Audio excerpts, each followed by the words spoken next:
नमस्कार, मैं शंभू कुमार सिंह और आप देख रहे हैं नेशनल दस्तक। मैं जब भी किसी एससी एसटी ओबीसी माइनॉरिटी बहुजन नेताओं से मिलता हूं तो वो लोग कहते हैं कि आरक्षण की राजनीति, पिछड़ों दलितों की राजनीति कब तक चलेगी, और उनके दिमाग में बैठा दिया जाता है कि सवर्ण समाज उनको वोट देगा अगर वो आरक्षण के खिलाफ, जाति बोध के खिलाफ बात करने लगेंगे। लेकिन वही बीजेपी देखिए क्या कर रही है। बीजेपी अभी नीतीश कुमार की सरकार बनी है, उसमें पिछड़ी जाति के सीएम, पिछड़ी जाति के डिप्टी सीएम और अति पिछड़ी जाति की महिला डिप्टी सीएम बनाई जाती है। इसका मतलब है कि जैसे जैसे मैं बार बार कहता हूं कि जैसे जैसे एससी एसटी ओबीसी और माइनॉरिटी के लोग स्कूल कॉलेज जाएंगे, सामाजिक आंदोलन, सामाजिक न्याय, आरक्षण की लड़ाई और तेज होगी। और बीजेपी इसको समझ रही है।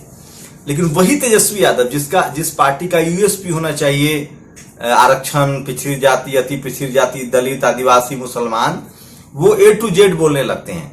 उनके जो सलाहकार हैं वो उनको समझाते हैं कि आपको जाति को लेकर बात नहीं करनी है, आपको आरक्षण को लेकर बात नहीं करनी है, आपको सामाजिक न्याय को लेकर बात नहीं करनी है, और वो चुनाव हार जाते हैं। वही बीजेपी खुलकर जाति की राजनीति कर रही है। ऐसे में आप उसको कैसे हरा पाएंगे? आप सोचिए, आप मुसलमानों को रिप्रेजेंटेशन नहीं देंगे, आप ओवैसी से गठबंधन नहीं करेंगे, आप रावण से गठबंधन नहीं करेंगे, जबकि वही बीजेपी इतनी बड़ी पार्टी है, उसके बाद ही वो हम मुकेश सहनी जैसे को जगह देती है।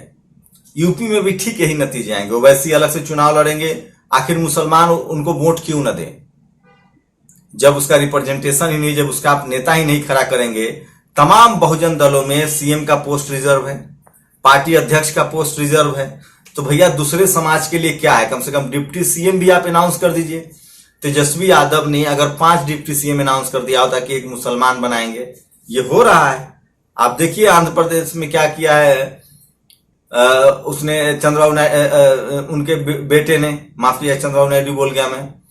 तो अगर तेजस्वी यादव एक मुस्लिम, एक दलित, एक पिछड़ा, एक अति पिछड़ा अगर उन्होंने डिप्टी सीएम घोषित किया होता तो वोट मिलता कि नहीं मिलता? लेकिन उनका सलाहकार क्या कहता है? ए टू जेड। वो आनंद मोहन की पत्नी, आनंद मोहन के बेटे को अपने पार्टी में लाते हैं। अरे आपका कैडर बोर्ड तो था ही यादव, आप पिछड़े अति पिछड़े को जोड़ते तो एससी एसटी ओबीसी माइनॉरिटी के जो नेता है वो 15% वोट जोड़ने में लगे हैं, जो सवर्ण, जो किसी कीमत पर इनको वोट नहीं करेंगे, जनरल कैटेगरी वाले। वही बीजेपी 85% को जोड़ने में लगी है। और किस आधार पे? जाति के आधार पे। और बाकी लोगों किस आधार पे जोड़ रही है? जहां उसका जाति का, जैसे बंगाल में उसका हिंदू मुस्लिम का खेल चलेगा तो वहां हिंदू मुस्लिम के नाम पर एससी एसटी ओबीसी को जोड़ेगी, वहां वो नेता ब्राह्मण को बनाएगी। बिहार में चूंकि लोग बहुत समझदार हैं, वहां जाति के नाम पर, धर्म के नाम पर लड़ाई नहीं होती, वहां सोशल जस्टिस की बात होती है, तो वहां पिछड़ी जाति के, अति पिछड़ी जाति के वो डिप्टी सीएम बनाएंगे। तो ये सीखना पड़ेगा इन लोगों को, और इन लोगों को 24 घंटा राजनीति करनी पड़ेगी। अभी यूपी में क्या लॉ एंड ऑर्डर की हालत है? यूपी में मैं बीजेपी का मास्क लगा के घूमता था। अभी बुलंदशहर में एक एलएलबी बच्ची को आत्महत्या के लिए मजबूर होना पड़ा। बिहार में एक मुस्लिम समाज की बेटी को लोगों ने जला दिया, उस आरोपियों को गिरफ्तारी होनी चाहिए। तो आप समझिए कि लॉ एंड ऑर्डर को लेकर भी आंदोलन नहीं करेंगे, जातीय समीकरण का भी हिसाब नहीं रखेंगे। अखिलेश यादव को या मायावती को यूपी में करना पड़ेगा, उनको मुस्लिम नेता खड़ा करना पड़ेगा। राजभर, कुशवाहा, मौर्य, शाक, दलित में भी नेता उनको खड़ा करना पड़ेगा। नहीं तो बीजेपी यादव को सपा के साथ छोड़ देगी, जाटव को बीएसपी के साथ छोड़ देगी, बाकी सभी जातियों का डिप्टी सीएम घोषित करके चुनाव जीत लेगी। लेकिन मैं एससी एसटी ओबीसी माइनॉरिटी के लोगों को कह दूं, मायावती भले आपकी जाति का नेता ना खड़ा करे, अखिलेश जाति के नेता खड़ा ना करे, तेजस्वी आपकी जाति के नेता का खड़ा ना करे, हेमंत आपकी जाति के नेता को खड़ा ना करे, लेकिन सोशल जस्टिस उन्हीं के राज में होगा।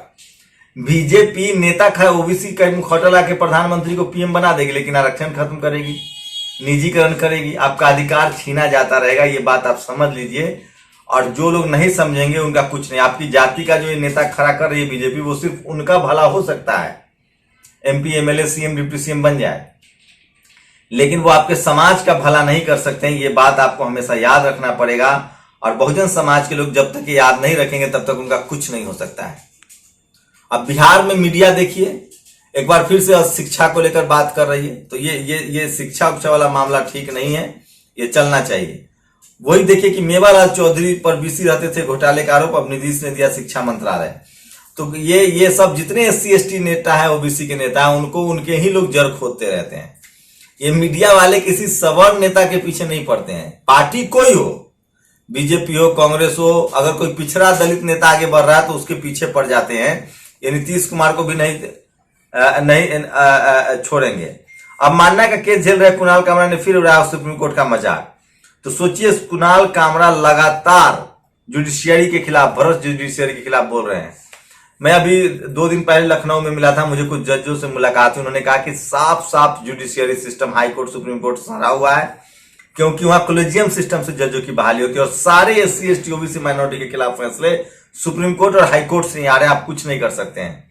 अर्नब गोस्वामी को जमानत मिल जा रहा है, बाकी पत्रकार कुणाल कामरा के ट्वीट को रिपब्लिक मीडिया ग्रुप के editor in chief Arnab Goswami मामले से जोड़कर देखा जा रहा है।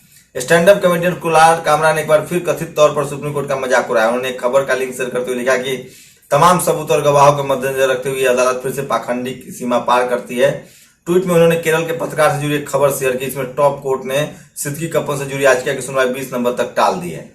तो इस तरह से सुप्रीम कोर्ट पर आपको बात करनी पड़ेगी, आपको सवाल करना पड़ेगा, नहीं तो आपका काम नहीं होने वाला है। और सबसे ज्यादा आपके खिलाफ जो फैसले आते हैं वो सुप्रीम कोर्ट से ही आते हैं, ये आपको समझना पड़ेगा। नहीं समझिएगा तो ये आपकी मुश्किल बढ़ने वाली है। आप लोग समझिए, आप एकदम साफ साफ समझ सकते हैं। अब सोचिए, गुपकर गैंग, मोदी अमित शाह फिर से जम्मू कश्मीर का मुद्दा उछाल रहे हैं, आप क्या कीजिएगा? कुछ नहीं। बीजेपी के एक मंत्री ने इस्तीफा दे दिया। काम करने का मन था पर पत्र की मन बात लिखकर पूर्व केंद्रीय मंत्री बीजेपी से इस्तीफा दे दिया है। तो ये जो पूरा खेल चल रहा है, इसको आपको समझना पड़ेगा। और मैं सोशल मीडिया के माध्यम से आपको समझाने की कोशिश कर रहा हूं। सोशल मीडिया ही बहुजन मीडिया है, जिस पर मैं आपको समझाने की कोशिश कर रहा हूं। आपको समझना चाहिए कि किस तरह से बहुजन समाज के लोगों को लगातार प्रताड़ित और किया जा रहा है। देखिए, नरेंद्र मोदी की आज एक तस्वीरें लीक हो रही है। मोदी जी बने सैनिक। आज तक किसी प्रधानमंत्री ने सेना की पूरी वर्दी नहीं पहनी है, वह भी बैच और मेडल के साथ। जो देश प्रेम की बात करता हूं, उनसे सेना की वर्दी का अपमान नहीं सुहेगा भारत की जनता। कई पूर्व सेना अधिकारियों ने भी इसकी आलोचना की। क्या ड्रामा है? प्रधानमंत्री मोदी लगातार सेना का राजनीतिक इस्तेमाल कर रहे हैं, उनके सम्मान को ठेस पहुंचा रहे हैं। सेना की वर्दी पहनकर वो, जबकि सेना की वर्दी सिर्फ वही लोग पहन सकते हैं जो उसके लिए मान्य है। दूसरी बड़ी खबर है, रीता बहुगुणा जोशी जो बीजेपी की सांसद हैं, उनकी पोती की पटाखा जलाने से जलकर मौत हो गई है। सोचिए, जब सरकार ने मना कर रखा था कि आपको पटाखा जलाना नहीं है, उसके बाद ही पटाखा कैसे जला। और ईवीएम को लेकर एक बड़ी गड़बड़ी सामने आई है। सहरसा विधानसभा का एग्जाम्पल है। पुरुष ने 97,604 वोट दिए, महिला ने 95,309 वोट दिए। पोस्टल बैलेट से 1,585 58 वोट मिले। कुल मतदान 1,94,481 हुए। कुल गिनती 2,25,776 हुई। अतिरिक्त मत 31,286। अब मोदी चुनाव आयोग बताए कि 31,286 वोट कहां से आए हैं। आयोग के सामने हो रही है। आरजेडी ने एक वीडियो शेयर किया है। देखिए किस तरह से चुनाव में धांधली हुई है और किस तरह से लोगों के वोट डलवाए गए हैं। रवि तो देखिए, आपका ना रवि बनो ना कोई एजेंट बनाओ ना, ना रवि का भी कोई एजेंट बनाओ ना। तो फिर क्या जाना रेलिंग लोगों का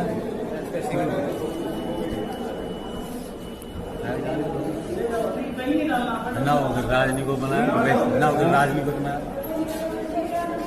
तो बिहार में ईवीएम को लेकर लगातार बहस तेज हो रही है, लोग लगातार सवाल पूछ रहे हैं। वहीं बिहार की एक बेटी को, एक देखिए, पंकज झा जो है वो सवर्ण है, पंडित जी हैं और एबीपी के रिपोर्टर। वो कहते हैं बिहार का नया सत्ता समीकरण, CM Nitish Kumar, deputy CM Tarkishore Prasad पीछे जाती, डिप्टी सीएम जो है रेणु देवी, वो भी पिछड़ी जाति से है।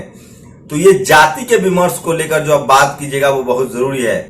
और ये चुनाव आयोग, देश में चुनाव आयोग की देखरेख में वैसे होते हैं चुनाव। ये वीडियो शेयर किया आरजेडी ने और तमाम लोगों को ये समझना चाहिए। और मोदी के प्रधानमंत्री वाली पोशाक को लेकर लोग बात कर रहे हैं। वहीं लॉकडाउन में नरेंद्र मोदी के पीएम बनने के बाद से अब तक 230% बढ़ी है अंबानी अडानी की दौलत। तो अंबानी अडानी की दौलत क्यों बढ़ रही है, इस पर एक मैं वीडियो लगाने जा रहा हूं। बिजनेसमैन कैसे बहुजनों को बनना होगा, आप लोग देखिएगा और आप समझिए कि किस तरह से लोग जो हैं वो लगातार इस पर कमेंट कर रहे हैं। और सबसे आखिर में मैं आपको बता दूं कि आज भंवर मेघवंशी ने कहा है, जूठन जैसी कालजयी रचना के लेखक ओम प्रकाश वाल्मीकि जी की स्मृति दिवस है, उनको हम सब लोग नमन करते हैं, याद करते हैं। उनका जूठन जरूर पढ़िएगा। उनकी वही कविता इन्हीं की है कि खेत ठाकुर का, हल ठाकुर का, बैल ठाकुर का, जमीन अनाज ठाकुर का, हमारा क्या। तो आप लोग समझिए कि बाकी लोग पिछड़ी जाति की राजनीति कर रहे हैं और बहुजन नेता A to Z की राजनीति कर रहे हैं, तो किनका भला होगा। आप लोग की क्या प्रतिक्रिया, अपनी प्रतिक्रिया जरूर दीजिए। शुक्रिया। नेशनल दस्तक की आपसे गुजारिश है कि अगर इसको बचाना चाहते हैं तो नेशनल दस्तक को सब्सक्राइब करने के लिए रेड कलर के सब्सक्राइब बटन को दबाएं, फिर बेल आइकन की घंटी दबाएं। नेशनल दस्तक को बचाने के लिए बहुत जरूरी है कि हर खबर को शेयर करें, लाइक करें, कमेंट जरूर करें।